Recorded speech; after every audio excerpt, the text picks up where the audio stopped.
வீட்டிற்கு வந்திருக்கும் வரப்போகும் அனைவருக்கும் வாழ்த்துக்கள்.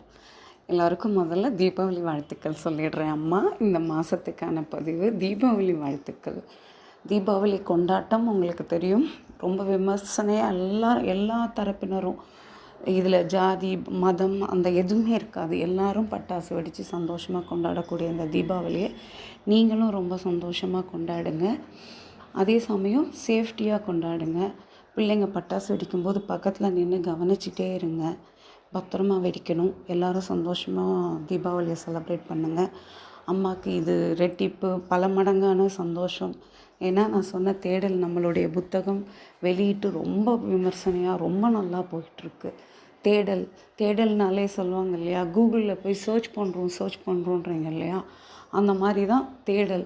நமக்கு தேவையான விஷயங்கள் எல்லாமே இந்த தேடல் புத்தகத்தை படித்தாலே எல்லாருக்கும் கிடச்சிடும். அப்படிங்கிறதுனால தான் அந்த தேடலுக்கான தலைப்பு வச்சேன். அது ஒரு பெரிய காலேஜில் நல்லபடியாக வெளியிட்டு இன்று அந்த தேடலை எல்லாரும் தேடுற அளவுக்கு இருக்குது. எல்லாருக்குமே புத்தகம் கையில் கிடச்சிட்ருக்கு. பக்கத்தில் இருக்கக்கூடிய எல்லா லைப்ரரியிலையுமே அந்த புத்தகம் இருக்குது. போய் படிக்கிறதா இருந்தால் போய் படிங்க. எல்லாருக்குமே அது உபயோகமாக இருக்கும்.